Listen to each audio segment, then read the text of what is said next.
Okay, so it's the supercars in the desert. I hope it's interesting. What if I told you that halfway across the globe, there are hundreds, maybe even thousands of abandoned supercars Milan. slowly decaying in the desert, Chocolate's my favorite in flavor. parking garages. It's not just rich guys ditching their cars. Aww. Jaguar XJ220 and this Toyota Formula One race car are all just dying a slow death. Is this the work of some spoiled Arab princes with too much money on their hands? Actually, it's a lot deeper than that. And to understand why these cars were left, we have to take a closer look at how this city operates. Dubai is the largest city in terms of population in the sovereign state of the United Arab Emirates, or UAE for short. And anything expensive you could ever dream of, which is why it attracts some of the richest people in the world. I had a buddy go there, and I'm pretty sure he said that you could buy gold out of vending machines. Not bullshitting you on that. As of 2013, 96% of Dubai's population was foreign-born. Compared to a city like New York, about 37% foreign-born, that figure is staggering. Yeah, I'm not impressed. Like the melting pot of the world, right? One of the main draw points for the UAE is that it has no income tax. And that's a huge selling point for people that make my yearly salary in a day. So you can imagine that if you've got a 7-figure plus income that's not taxed, you've probably got some money to burn on supercars. What's the point in owning a supercar if you don't stand out? It's not that hard to find a used luxury car for a good price. That's the whole point, so you get attention. Supercars are a way of life in Dubai because it's an easy way to... You want to be seen, but you don't want to be seen in the same car as someone else. True. Exclusivity is key in the Dubai supercar scene. Being the only one with that car on the road is a real flex. But that doesn't answer the question why people would just up and abandon these cars. Because they saw another car. Why on earth made are them these jealous. Supercars getting thrown away? Well, it turns out a lot of it has to do with a set of religious laws known as Sharia law. What? No matter what kind of lifestyle you're trying to lead in Dubai, you'll still have to understand and strictly follow the local laws and customs or face punishment. The economy there has a more worldly connection, but their justice system is partly Sharia and Western law mixed together. This means that there are different consequences for your actions than there would be over here. These infractions range from gossiping to carrying food with poppy seeds to basically It's illegal to start a rumor on a website.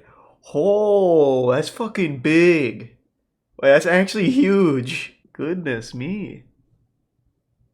No shit posting, eh? To carrying food with poppy seeds to basically a lot of different stuff that's outside the scope of this video. Hold on, don't scroll through too fast. Let me take a peek. Despite the fact that harassment of female travelers does occur, harassment of women is illegal. Rest in peace, Blizzard. They would not be able to operate there. Sex between unmarried couples is illegal. Whoa. God damn. It's like Dubai is like the household of some teenagers or something. Holding hands and kissing in public are socially unacceptable, and there have been arrests made for such behavior. Wow. This is nutty. Stuff that's outside the scope of this video. Fergo, just like the rest of the world, though, stealing is illegal and it can land you in jail. But what's different in Dubai is that being late on payments is akin to stealing, meaning that if you missed a payment on your credit card, mortgage, or a payment on that brand new flashy McLaren 720S you hastily bought to impress your new friends, you go straight to jail. That loan you're able to get so easily for your supercar that costs as much as a house is starting to look like more of a liability, and now you're not left with a ton of options. Why not sell the car? Either borrow from your friend who still has a job, or can you not sell when you loan? I actually don't know how it works. You get the hell out of Dubai, even if that means leaving your car on the side of the road. And that's what people did. They ditched their cars in parking garages, they end up in impound lots, they even leave them in the middle of the desert. Some of these cars were dropped so quickly that they still have keys in the ignition, and other seemingly necessary items are left behind in a panic. The cars will actually sit in the same place until the police come and tow them away, sometimes months later. The local laws I'll just go there and take up my gas. The abandoned cars down more than you might think in the UAE. In Dubai, that sucks for those expats who had to. In Dubai, it's illegal to swear online, and you can get fined thousands. Holy shit!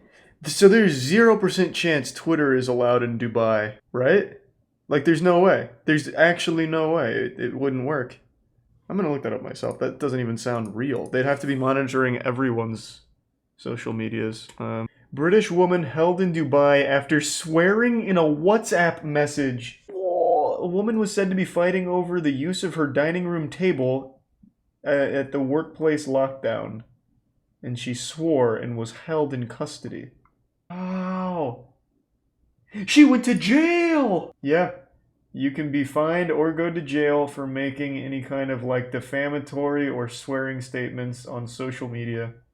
Man, Dubai sounds like ass. Holy shit. You can't fuck. You can't swear online or in person. Can't hold hands. Poop trucks everywhere. Oh man, I always thought it was cool. Like it sounded really cool. Oh wait a minute. Does that explain why almost every YouTuber who lives in Dubai is the most family-friendly, clean YouTuber of all time? Because if they did try and say anything like a bit edgy, they would get thrown in the slammer? Oh my god, wait, that's wild. I just always assumed it was for like maximum monetization.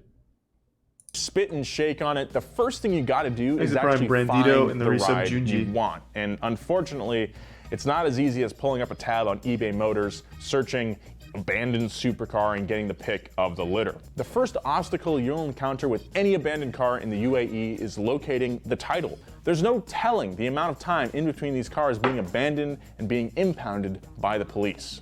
If you're not quick enough, these cars get snapped up by the Dubai 5-0 and sometimes get converted into actual police cruisers. Oh, so, okay. The police in Dubai know for a fact that their traditional patrol cars from brands like Chevy, Toyota, and Nissan can't keep up with the likes of a Porsche, Mercedes, or McLaren. And even if it's all for show, the police are now driving around some pretty amazing cars. If you're unlucky, you might see them roll up in a Porsche 918, Aston Martin 177, or a Pagani Huayra. The damages range from some light body work to flood damage, all the way to being completely total. Make sure you do your research. But in my opinion, it feels like there are way too many things that could go wrong. You know, no offense to those companies. This car has changed hands for reasons unknown, it's been auctioned off, it's been repaired, and sent your way before you even get a chance to touch it. That's a ton of money to be passed around in too many pockets of people across international waters. Even though most of us can't afford to get our hands on one, it's cool to know I'll just go take one from like the abandoned car park. Perfectly good but dusty Ferrari for the price of a car that's sold on Bring a Trailer, maybe. Thank you very much for watching Wheelhouse. If you liked the video, please. So that was interesting. I've learned so much shit about Dubai. All of it is horrible. It seems like an absolutely miserable place to live, even if you're super wealthy. It's treated like an elementary school classroom. You can't swear, you can't hold hands, you can't, like, what else was there? No sex without being your married partner. Fuck. There's so much shit. Oh, no poppy seed? Which seems a little arbitrary. I guess they just don't like poppy seed, so they banned it. Oh, no rumors? You can't start rumors? That's fucking, seems awful. I know we have a few people that live in Dubai from chat. Like, is it strictly enforced, or is it really rare that someone's going to be thrown in the slammer for that? Because I just read the story about the British woman who was held because she swore in a WhatsApp conversation. She went to jail. I saw a couple different people say rare. I'll just trust it and assume that you're right, because that seems extremely hard to enforce. I'll check it out in a minute, Jimmy. I'm going to go to the bathroom real quick. I will be right back. Just give me a minute. Madagascar, the mind-blowing conspiracy theory. Madagascar is in like the movie or the place? The movie. Okay. You see, they were all I haven't seen Madagascar since I was a child. So here you go. Anyways, today I'm going to be looking at the two main villains of easily the funniest DreamWorks films, the Madagascar franchise. For those who are unaware, in the first Madagascar film, all of the animals have escaped the zoo and they've arrived at Grand Central Station, where all of the humans are running wild in terror. All except an old lady, that is, who's just walking slowly and casually until she suddenly lashes out insanely and viciously attacks Alex the lion with karate? Yes, it is bizarre that she is this a real fan theory or just a big joke? And the capability to literally I like really serious ones. Lion. Then she yells "Bad Kitty" at him. When the police have the animals surrounded, the old woman somehow bypasses their blockade and disables Alex by destroying his testicles. It's not until Madagascar escaped to Africa that we see her again, and this time, thanks, Handel. Hope you have a good weekend. She's the main villain. She's on an African tour, and she encounters Alex again. She whacks him with her handbags some more, and he yanks her from the touring vehicle. The fight that ensues really demonstrates her abilities to us, whatever skill she's trained in. Obviously, I never saw the sequel. She has some sort of formal training in, I'm assuming, karate, or at least what's left of it now that she's in old age. Thanks, chat. But this old woman, known only as Nana... Okay, so this seems like more of a joke than a real theory. Seems well done, though. But I'm looking for something that'll actually blow my fucking mind. The Mystery Flesh Pit. An hour and 16 minutes on this one. Don't know if I can watch this. This is too long. That's a bit much for just chatting. California hairdresser uses fire to treat split ends. I saw that on Twitter, I think. It's just a gimmick. Talk about a hot hairdo. This is insane. This stylist. It's a really fucking dumb idea. On fire to get rid of their split it's just a scam. Check it out. Like it's a good scam, I guess. People paying to have their hair fucked. But yeah, I saw that. Wait, this guy cuts hair with fire? Oh! Oh!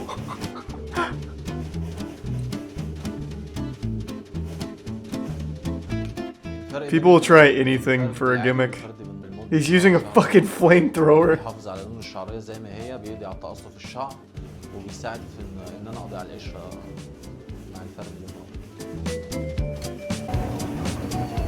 Looks good!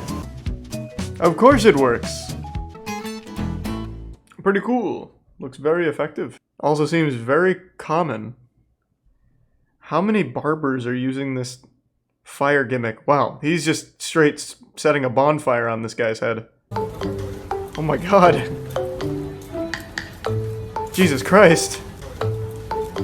It looks good. The fire seems to really be helping. His hair was blonde when they started. Man, he is still going. I want to see it with the fire put out. Is it just looping? What an unsatisfying conclusion. Maybe the fire never went out and he just died. Oh my god. Oh yeah, here's the katana guy. This is the guy I remember seeing. A man in Madrid. Wait, hold on. Where's the raw video? It doesn't matter. Fuck it.